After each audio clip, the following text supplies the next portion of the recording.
tout le monde, j'espère que vous allez bien, c'est Nadège, votre praticienne Lao-Chi et médium avec vous et je suis très heureuse de vous retrouver pour cette vidéo consacrée aux énergies et à la guidance de cette nouvelle lune en bélier qui a lieu aujourd'hui. Je vais faire comme d'habitude. Eh bien, je vais commencer par ce que j'ai canalisé et après, on terminera avec les deux cartes du tarot, donc une lame majeure plus une lame mineure qui sont déjà là, ainsi que la carte du soleil, de l'oracle du soleil levant.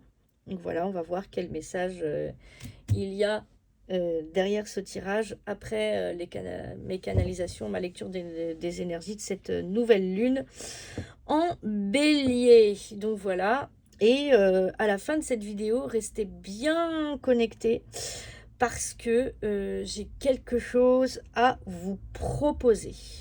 Voilà, donc mesdames, messieurs, restez bien assis et installez-vous confortablement parce que les énergies de cette nouvelle lune sont très lourdes. Et même moi, quand je les ai faites, ça m'a dézingué. Donc, ça va secouer. Et puis voilà. Bon, je vais commencer. Allons-y gaiement. Alors, les premiers mots que j'ai entendus, voilà, quand j'ai fait les énergies en fait de cette nouvelle lune, les premiers mots qui me sont venus, c'est le brouillard de feu. Alors déjà, ouais, voilà, ça a vraiment commencé très fort. Franchement, sérieusement, j'ai tout de suite senti la lourdeur du truc. Tout a pris son sens parce que c'est vrai que depuis quelque temps, mars déjà était déjà lourd, mais avril, franchement, voilà quoi. Ça continue. Donc voilà, quand j'ai été un petit peu plus dans le détail, quand j'ai interrogé un peu plus les énergies, donc en perspective, nous avons des dialogues stériles, donc ça tourne en rond, et il n'y a pas d'issue, on entend ce qu'on veut bien entendre, on croit ce qui nous arrange, et tout ça, ça crée une espèce de cocotte minute en fait, avec dedans ce mélange de colère et de frustration qui monte en pression. Et comme on n'est pas entendu, comme on n'est pas validé, on a vraiment l'impression de s'exprimer un peu dans le vide. Et forcément, au bout d'un moment, ça explose. Voilà. Et cette colère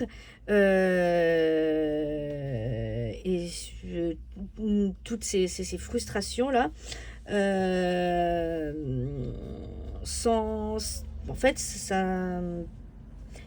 fait, il n'y a pas de porte de sortie, en fait.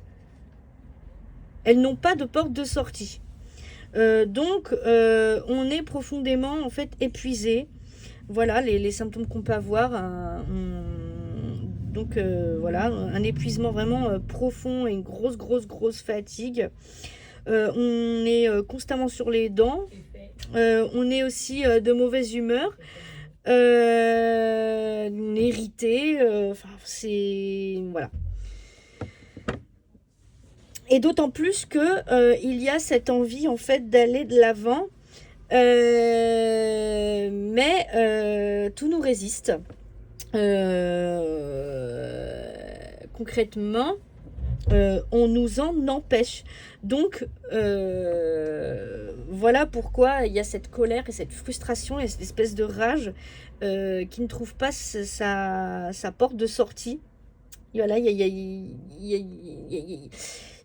elle trouve pas sa porte de sortie, la façon de sortir, la façon de s'exprimer. Du coup, voilà, ça tourne en rond et ça monte en pression dans cette cocotte minute là. C'est vraiment l'image que j'ai eue. Donc le grand défi là, ça va être de canaliser en fait tout ça et s'en servir en fait pour couper avec ce qui n'a plus lieu d'être, pour garder en fait le reste, en fait tout le reste, ce qui vit encore en fait, pour sauver ce qui vit encore. Donc voilà, c'est vraiment l'image que j'ai là, pour vous donner un exemple, c'est vraiment l'image de la terre brûlée. Voilà, la terre brûlée pour replanter des graines derrière. Donc voilà, donc la porte de sortie, ben, c'est vraiment de lâcher prise. Et aussi ben, l'acceptation. Donc voilà, l'acceptation, ça veut dire qu'il y a certaines choses qui nous dépassent. Et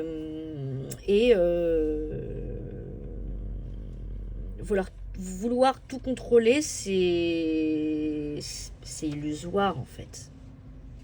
Voilà, c'est illusoire, c'est vouloir tout contrôler, c'est aussi une illusion. Donc voilà, donc faut lâcher ça. Mais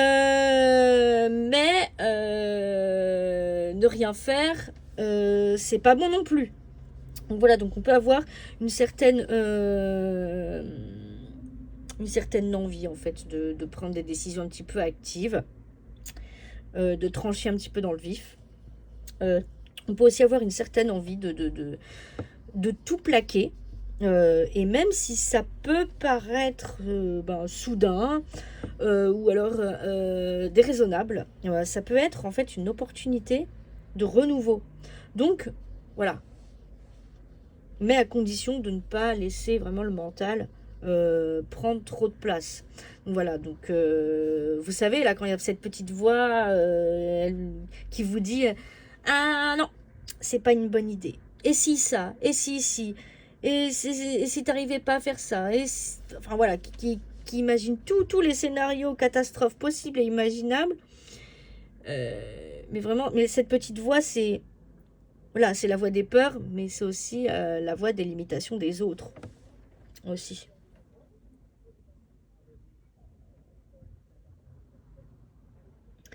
Ok, donc il y a quand même des situations qui pourraient en fait se résoudre aussi d'elles-mêmes.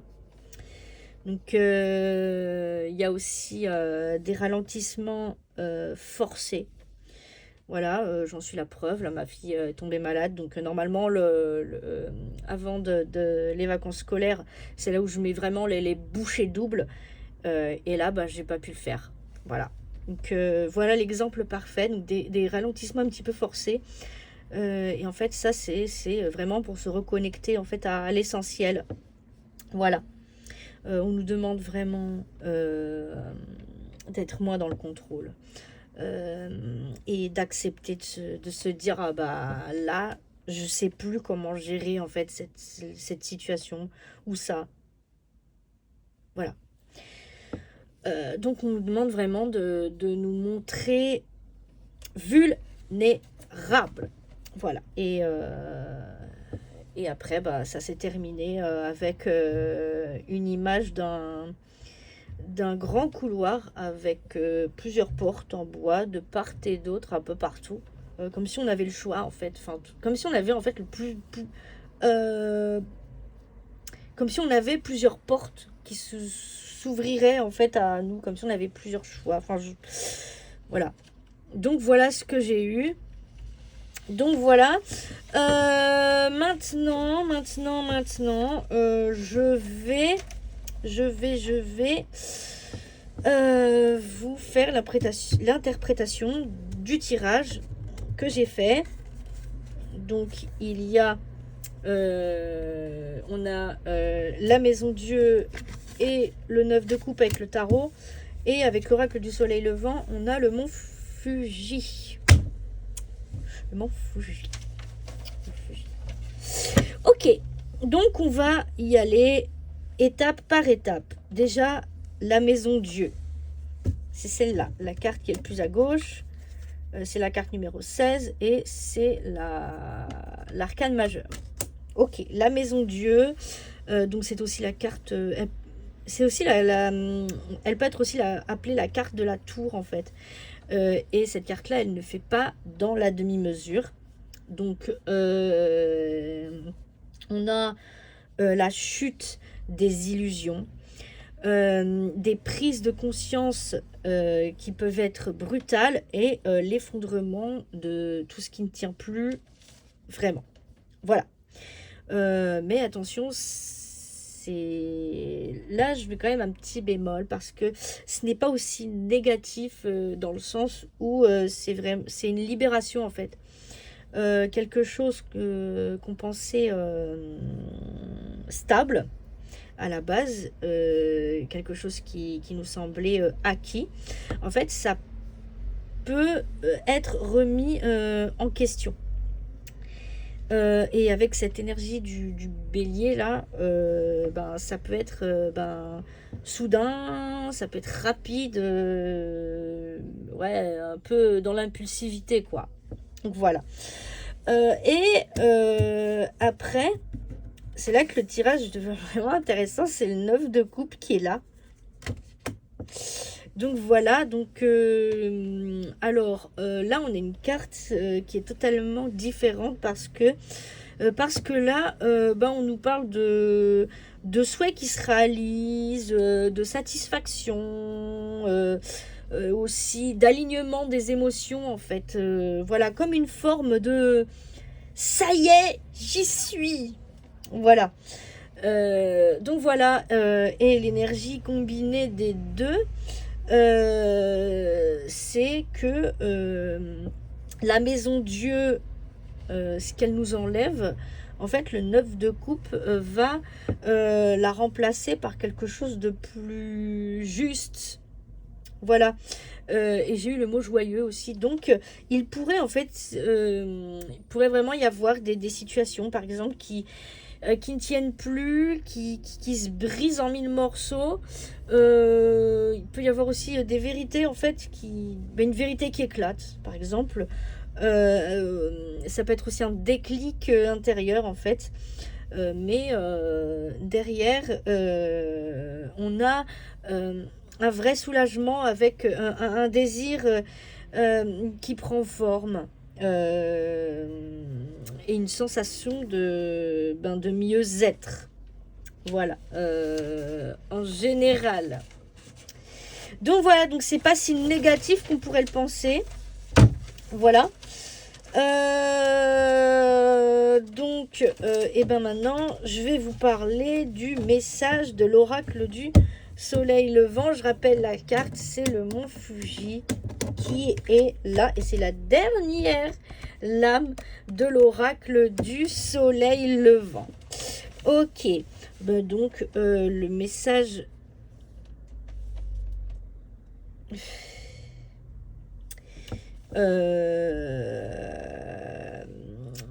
Alors, cette carte, elle représente vraiment la stabilité, la réalisation de soi et la persévérance. Et aussi la connexion spirituelle.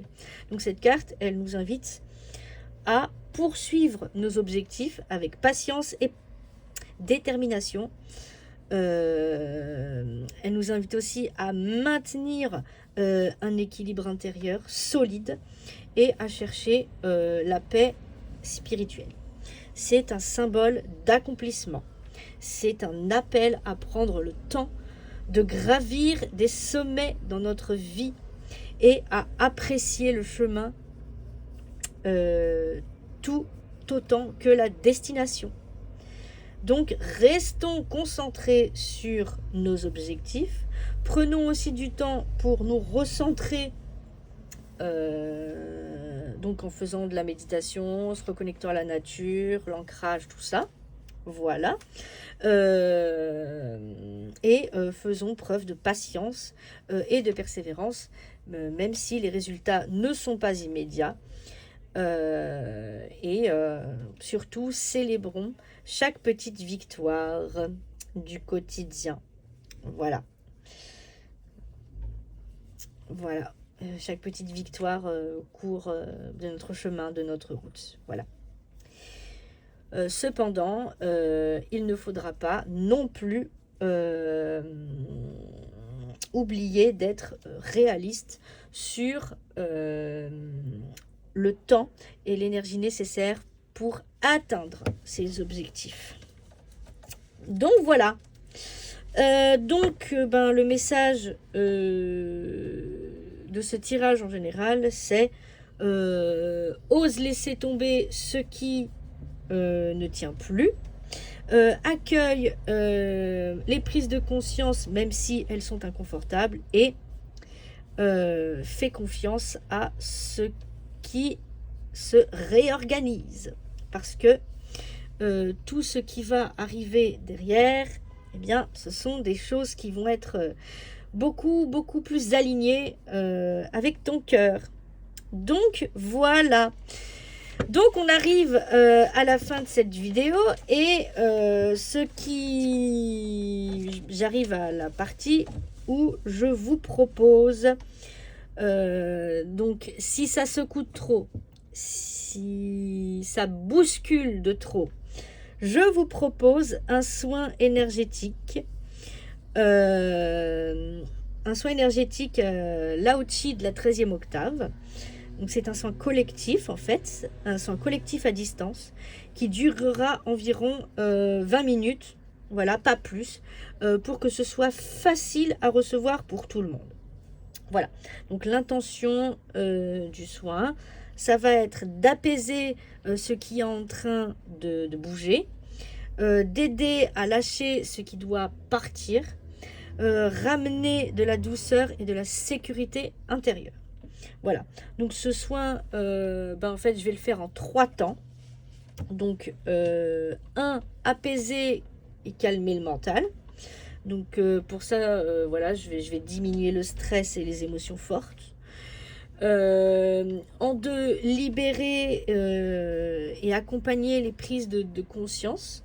Donc, et aider aussi à lâcher les résistances et soutenir en fait les changements en cours. Et en 3, je vais vous ramener à vous-même. Donc voilà, avec la reconnexion avec votre chakra cœur. Et aussi remettre de la stabilité intérieure aussi. Voilà. Donc, pour les consignes, pour ceux qui souhaiteraient y participer, vous aurez juste à fermer les yeux si vous le souhaitez. Vous pouvez même mettre une bougie ou un encens ou ce qui vous appelle, ou même une musique douce. Respirez sans forcer et ne rien attendre, ne rien forcer du tout. Voilà, je rappelle, voilà, quand on fait un soin énergétique, il n'y a rien à réussir. Voilà. Donc, le tarif de ce soin est de 9 € pour ceux qui souhaiteraient y participer. Et le soin se fera demain à 20h30. Voilà les amis. Et bien voilà, il ne me reste plus qu'à vous souhaiter une très bonne soirée. Et je vous dis à plus tard, à très vite. Et belle nouvelle lune à tous.